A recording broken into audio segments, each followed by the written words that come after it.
प्रज्ञा को रील्स बनाने का बड़ा ही क्रेज है और वो दिन भर रील्स बनाती रहती है। खाते पीते घूमते फिरते घर में कॉलेज में रील्स बनाने के कारण प्रज्ञा पूरे कॉलेज में हाईलाइटेड है। जहां उसके रील्स सभी को पसंद आते हैं, वहीं मनीषा चिंता में डूबी रहती है। एक रोज जब खाते हुए प्रज्ञा रील्स बना रही होती है, तब मनीषा कहती है, एक मिनट भी चैन नहीं है इस लड़की को। यह नहीं कि खाना तो आराम से खा ले, लेकिन नहीं, अरे थोड़ी देर रील्स नहीं बनाओगी तो आसमान नहीं टूट पड़ेगा। अरे मम्मी, इसी को तो कहते हैं डिटर्मिनेशन। तुम नहीं समझोगी ये सब। भगवान, इस लड़की को सद्बुद्धि दे। जब देखो तब टेढ़ा बाका मुंह बनाती रहती है। मनीषा की बात का प्रज्ञा पर जरा भी असर नहीं होता और वो खाते खाते रील्स बनाती रहती है। दिन बीतने लगते हैं और देखते देखते प्रज्ञा का कॉलेज भी खत्म हो जाता है।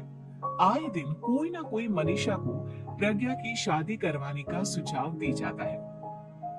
सब ठीक ही कहते हैं, प्रज्ञा की शादी कर देनी चाहिए। अपने घर के कामकाज में व्यस्त हो जाएगी तो खुद ही ये रील्स और नाच गाना बंद हो जाएगा।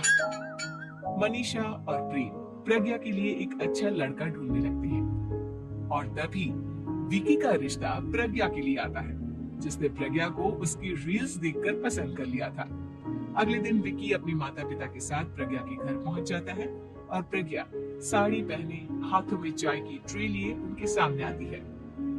जब विकी को पसंद है तो हमें भी बहू पसंद है।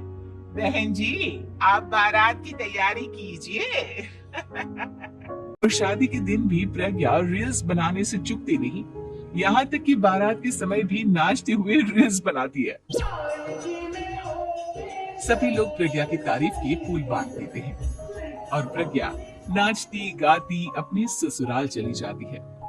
सब कुछ अच्छा चल रहा होता है। प्रज्ञा यहाँ भी दिन भर हर चीज की रील्स बनाती रहती है। लेकिन कुछ दिनों के बाद जब सुनीता कहती है, बहू, ये रील्स के साथ साथ कुछ काम भी कर लिया करो। वैसे तुझे और क्या क्या बनाना आता है?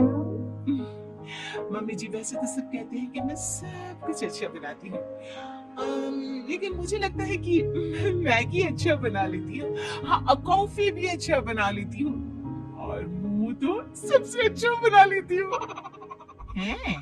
अच्छा अच्छा। सुनीता अपना माथा पकड़ लेती है और कहती है, बहू, कुछ खाना बनाना भी सीख लेती। मम्मी जी, मैं लंबी प्लानिंग कर रही हूँ। जल्दी ही मैं इतनी फेमस हो जाऊंगी कि मुझे पैसे मिलने लगेंगे। हम दोनों सास बहू राज करेंगे, राज। नौकर काम करेंगे और लोगों की तो लाइन लगेगी हमसे मिलने के लिए। तेरा दिमाग खराब हो गया है क्या बहू? हंसी मजाक तक ठीक है, लेकिन इस तरह घर नहीं चलते।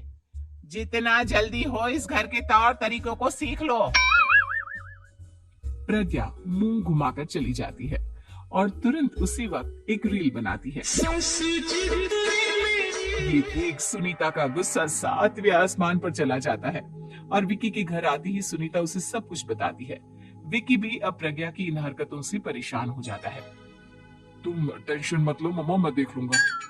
विकी कमरे में जाता है तो देखता है कि प्रज्ञा रील्स बना रही है। विकी बड़े ही प्यार से प्रज्ञा से कहता है, प्रज्ञा, इन सब के लिए मैं तुम्हें मना नहीं कर रहा हूँ, लेकिन फिर भी हर वक्त तो ये अच्छा नहीं लगता ना। समझने की कोशिश करो, मुझे भी तुम्हारा थोड़ा वक्त चाहिए। मैं जब ऑफिस से आता हूँ तो मुझे समय देने की जगह इसी में लगे रहते हैं। तुम ज्यादा ही सोच रहे हो। तुम भी मेरे साथ रील्स बनाओ ना, तुम्हें भी बहुत अच्छा लगेगा। तुम्हें इज्जत से कोई बात समझ में नहीं आती क्या? दिमाग खराब हो गया है तुम्हारा इस चकाचौंध से। अगर तुमने अपना रवैया नहीं बदला तो मैं तुमसे दूर चला जाऊंगा। तुम्हें रिश्ता लेकर आए थे, मुझे लड़कों की कमी नहीं थी और ना आज है। विकी दरवाजा पटक कर चला जाता है। धीरे धीरे विकी प्रज्ञा से दूर होता जाता है।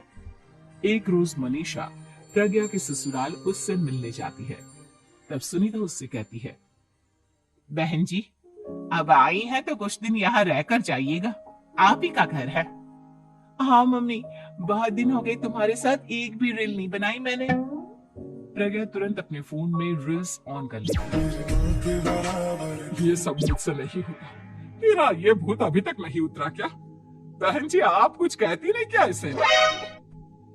जब आप ही कुछ नहीं कर पाई तो मैं कर ही क्या सकती हूँ। सास तो वैसी ही बदनाम है।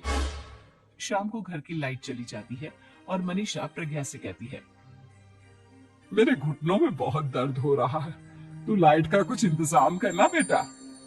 अच्छा कैंडल जला देती हूँ मम्मा। प्रज्ञा गाते हुए कैंडल जलाती है और खिड़की के पर्दे के पास रख देती है। मनीषा जिसे बहुत दर्द हो रहा है वो सो जाती है और प्रज्ञा हमेशा की तरह अपने रील्स में लग जाती है। उधर कैंडल की वजह से पर्दा आग पकड़ लेता है और मनीषा के कमरे में आग लग जाती है। बचाओ, कोई है बचाओ। सभी भागते हैं और विकी कमरे की आग बुझाने में लग जाता है, लेकिन तब तक मनीषा आधी जल चुकी थी। मनीषा की हालत देख प्रज्ञा रोने लगती है। विकी मनीषा को तुरंत हॉस्पिटल ले जाता है और उसे एडमिट कराता है। विकी प्रज्ञा से कहता है, देख लिया ना, तुम्हारे इस नाच गाने की वजह से आज तुम्हारी माँ की जान जाते जाते रह गई। अब पता नहीं तुम और क्या चाहती हो। उधर डॉक्टर कहते हैं, इनकी हालत बहुत नाजुक है, आधे से ज्यादा चल चुकी है। प्रज्ञा रोती हुई मंदिर में जाती है और भगवान के आगे जाकर कहती है, भगवान मेरी माँ को ठीक कर दो। मैं कसम खाती हूँ हाथ से ये रील्स बनाना छोड़ दूंगी, बस मुझे मेरी माँ वापस मिल जाए। 2 दिन बीत जाते हैं और मनीषा खतरे से बाहर आ जाती है। पेशेंट अब ठीक है, आप लोग उनसे मिल सकते हो। सब कोई मनीषा से मिलता है और प्रज्ञा सबके सामने अपना फोन तोड़ देती है। मुझे माफ कर दो मम्मा, मैंने तुम लोगों की बातों को नजरअंदाज किया। बेटा कोई भी चीज जरूरत से ज्यादा खराब है। मैंने तुम्हें रील्स बनाने से कभी मना नहीं किया, लेकिन हर वक्त एक ही चीज तो सही नहीं है। मैं समझ गई हूँ मम्मा, आई एम सॉरी। प्रज्ञा उस दिन से रील्स बनाना छोड़ देती है और पूरी तरह से अपने घर में लग जाती है।